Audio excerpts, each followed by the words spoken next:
Right. Today I'm going to talk about some diseases that are called rare, are really rare. This is a case of an 18-month-old boy is seen in the clinic for evaluation of 4 days of fever, pink eye, and irritability. Along with conjunctivitis, he has a generalized maculopapular rash, and his mother reports that there are several sick contacts at his daycare nursery. Right, which of the following examination findings would prompt you to order an echocardiogram? A tender 5mm pre-auricular lymph nodes, shallow ulcers on the gingiva, red lips, palms, and soles, hepatomegaly, or bilateral crackles and wheezes on the chest. I think we'll go for red lips and palms and soles, because although he has only had 4 days of fever, the erythema of the lips and erythema of the palms and soles are 2 findings that are not commonly seen in other illnesses. So when combined with his other abnormalities, he has 4 criteria that meet the diagnosis of Kawasaki disease. Case 2, a 6-year-old girl presents with a history of 4 days of fever, headache, rash, and sore throat. And the rash is maculopapular rash, blanching with sandpaper-like texture and located on the cheeks, axilla, and trunk with streaks of linear confluent petechiae on the axilla and in the antecubital fossa. What is the most appropriate management?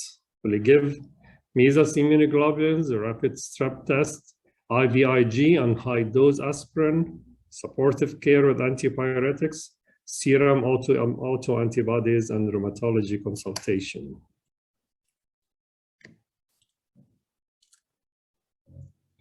We should go for rapid strep test. Rapid strep test should be performed because this patient has findings of scarlet fever, a manifestation of group A streptococcal infection of the pharynx.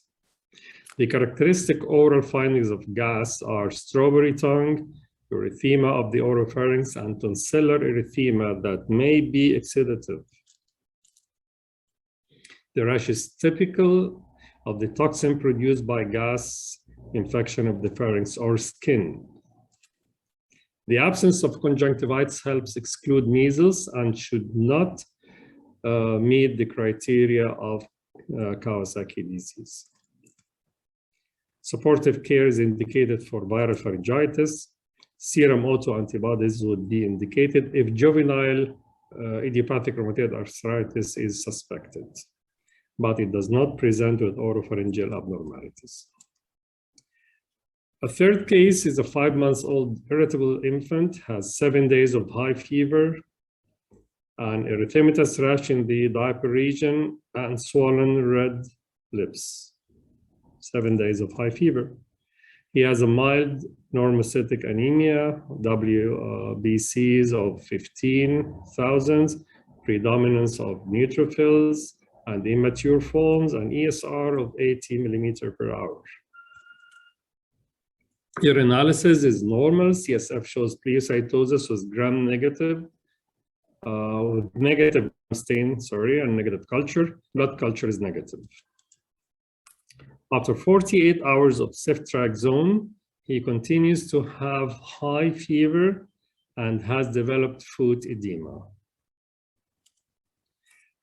Subsequent management of this child, should it contain which of the following? Nystatin for the diaper rash, repeat the spinal tap, addition of vancomycin to the antibiotic regimen, pediatric cardiology consultation for echo, continuing current management and following the culture results. Which of these you'll choose?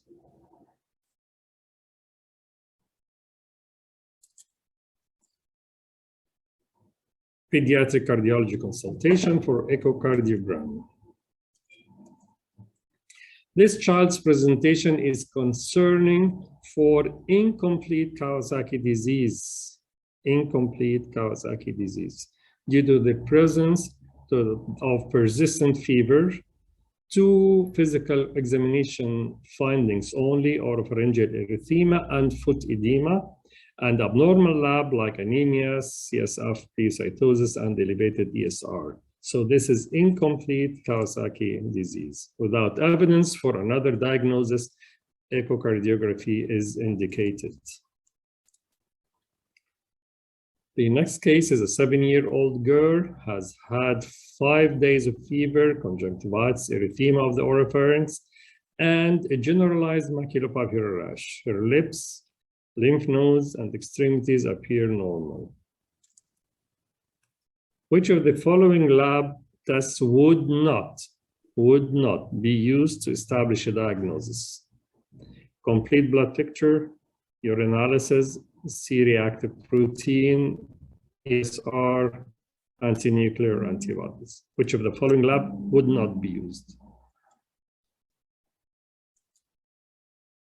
Antinuclear antibody. Because lab abnormalities found in Kawasaki disease are non-specific but can be helpful in supporting the possibility of the diagnosis. So leukocytosis, anemia, and or thrombocytosis would be identified by CBC. Sterile pyuria, elevated CRP, and ESR are other common findings. So let's go for Kawasaki disease. What is the definition of Kawasaki disease? It's a multi-system childhood disease of unknown etiology characterized by vasculitis of small and medium-sized blood vessels. So it's multi-system and it is vasculitis of the small and medium-sized blood vessels. The etiology is unknown, possibly infectious, genetic, and maybe autoimmune. Nobody definitely knows. The diagnostic criteria should have 1 required and 4 additional. The required one is fever for at least 5 days, generally high and spiking to 40 degrees centigrade or more, persisting for 1 to 2 weeks or longer in untreated patients.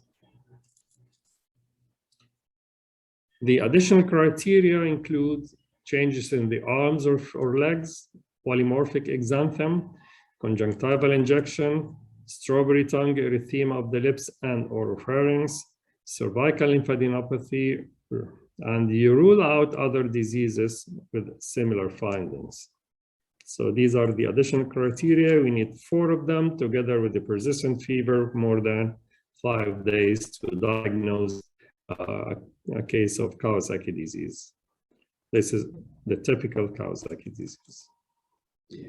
The changes in the arm and legs include the redness, swelling, and induration of hands and feet.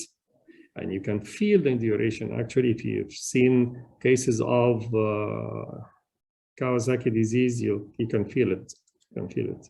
Discoloration of fingers and toes may occur 1 to 3 weeks after the onset of fever. Bose lines, I'll show you the Bose lines actually, because not everybody is aware of it. It's you can find it in Kawasaki, and you can find it even in zinc deficiency. White lines across the fingernails may appear 1 to 2 months after acute febrile illness. This is the redness, swelling, and induration of the hands. This is the desquamation of the skin. These are Bose lines. I'll show you several pictures of them. It's very important to recognize them, at least in your daily practice, as a sign of zinc deficiency. These are Bose lines.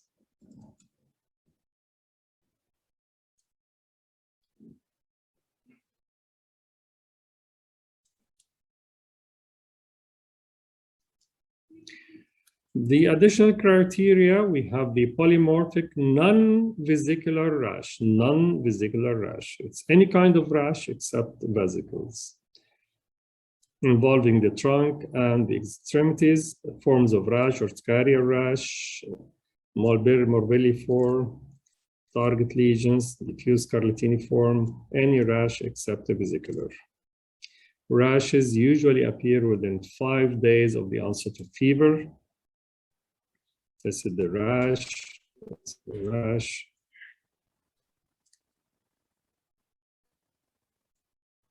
Painless, non-exudative bilateral bulbar conjunctival injection with limbus sparing. This is very important, and it's quite clear if you focus on the eye of the patient.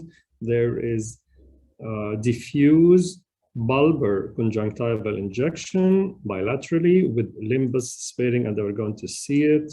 This is the limbus around the cornea, and you can see the sparing. These are white rings around the cornea. Rash and bulbar conjunctivitis with limbus sparing. Here you can see it. Here you can see it. In case of iritis, you'll see a different picture. This is not bilateral, and it's covering the whole bulbar and palpebral conjunctivitis. And you can see with the treatment here, there's dilated pupil.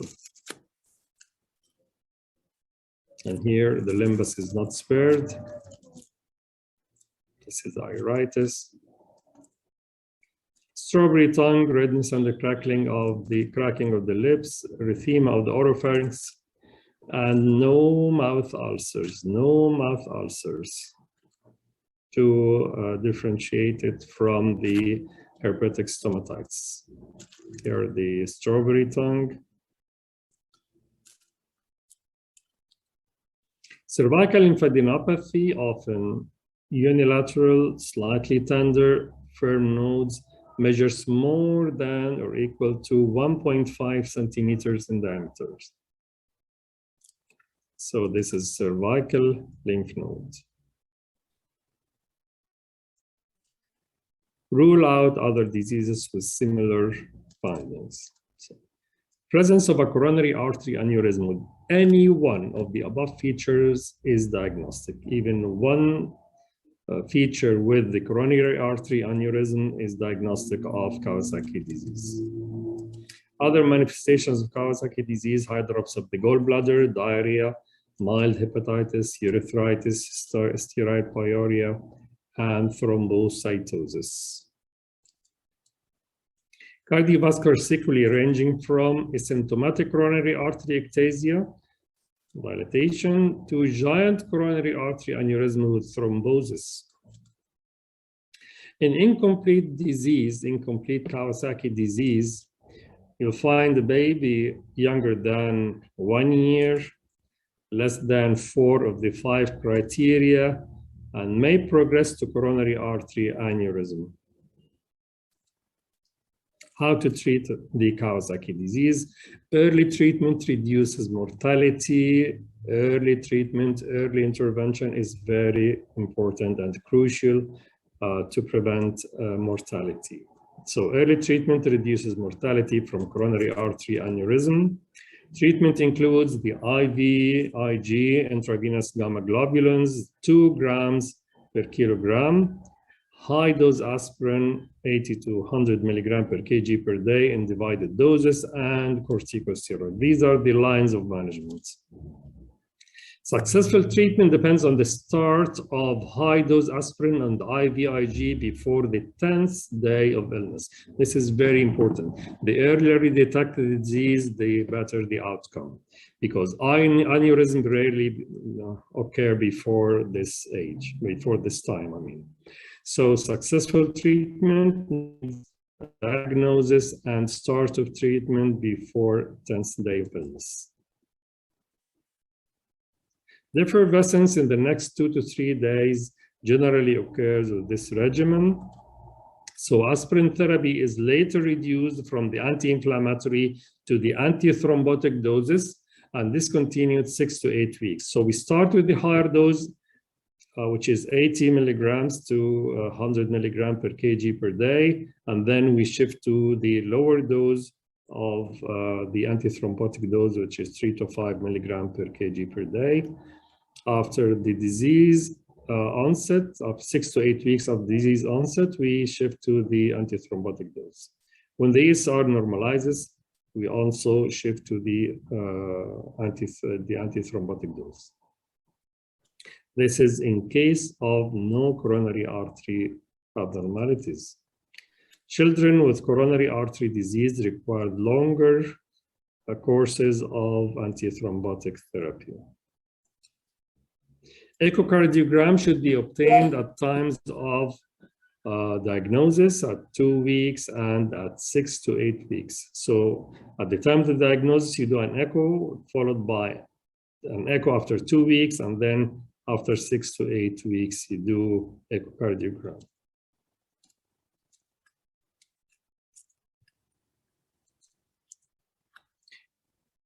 Without treatment, up to 25% of the children may have coronary artery aneurysm.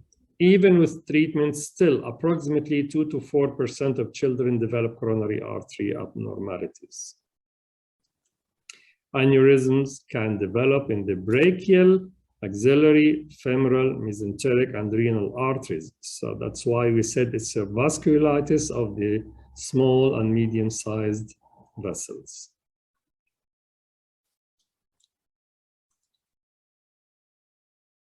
The factors include male gender, fever more than 10 days. That's why we have to start earlier with the appropriate treatment.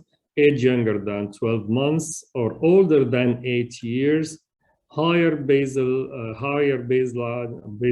neutrophils, more than 30,000 cells per millimeter square, cubic millimeter square, sorry, and band counts.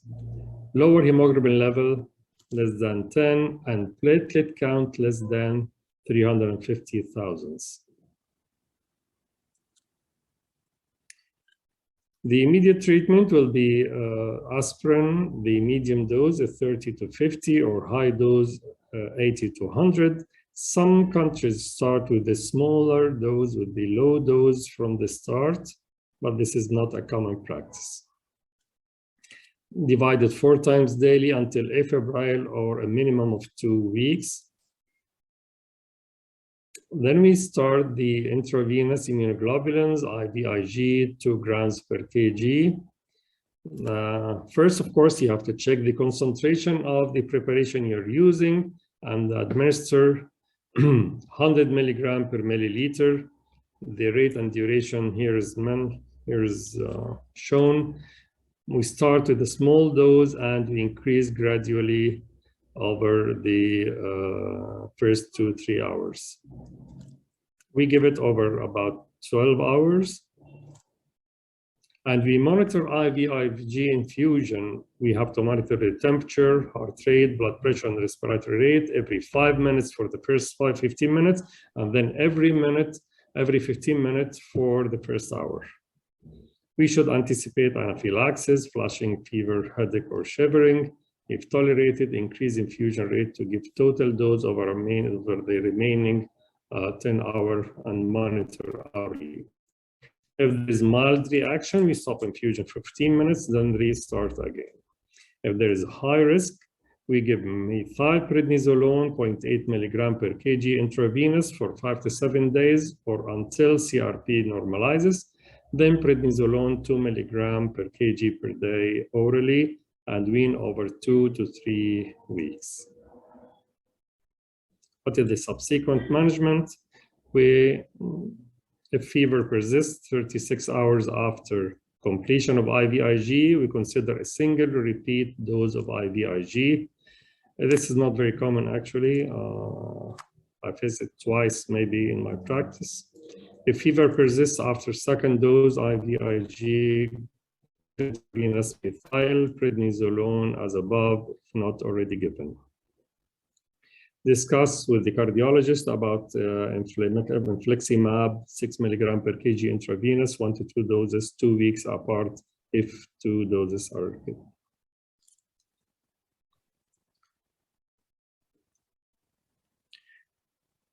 Disease effervescence, fever settled for 48 hours, clinical improvement, and following CRP, reduced the dose of aspirin to 2 to 5 milligram per kg oral, a single dose for a minimum of 6 weeks until results of echocardiogram appears.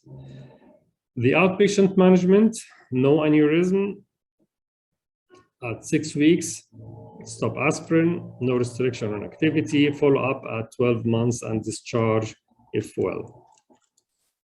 Single aneurysm less than 8 millimeter in diameter, you use aspirin 2 to 5 milligram, the same dose, maximum 75 milligram once daily until aneurysm disappears. Cardiologists will advise on limitation of activity and exercise, stress tests, MRI and CT angiogram, 6 monthly ECG and echocardiogram, lifelong follow-up and advice on reduction of cardiovascular risk factors.